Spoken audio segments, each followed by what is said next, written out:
Before Baltimore Harbor awakens, Angela Herring boards a boat with Blue Water Baltimore to check for water quality. It's been rough. The city was supposed to upgrade its sewer system this year, but hadn't. The EPA allowed the city to extend the timeline for improvements until 2030.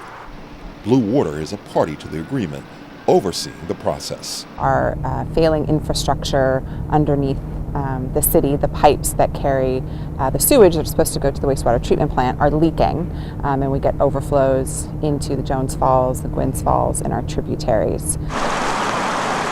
The Jones and Gwynns Falls and the Herring Run all feed into the harbor. Many of the spillage points come from the sanitary sewer line, which takes wastewater to the treatment plant. Several weeks ago, a huge plug was discovered in a sewer line.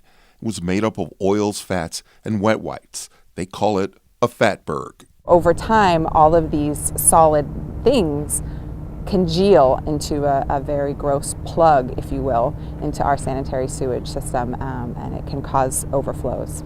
We got to be careful what we flush down the sewage, but it was pretty embarrassing. I think that made international news. I even saw some costumes, some Fatburger costumes, but it's definitely something that's disappointing to see that we have that much waste in our stormwater and wastewater systems here in the city. Despite this waterway receiving a failing grade, the Jones Falls has shown some resiliency.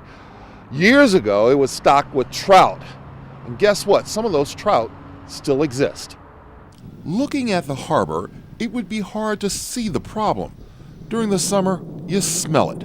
After rains, you see it as trash gets strewn around the harbor. It's never a good look when this body of water is your showcase. And when it doesn't smell great downtown, it impacts businesses, but also just the livability of the neighborhoods. Absolutely makes good business sense to have a clean harbor here in Baltimore, both for the businesses that rely directly on the resources in the water, so the fishing, the crabbing. A healthy ecosystem which relies on clean water is going to help those businesses thrive.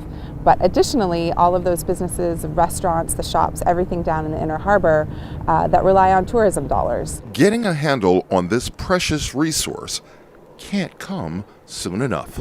In Baltimore, I'm Charles Robinson for Your Money and Business.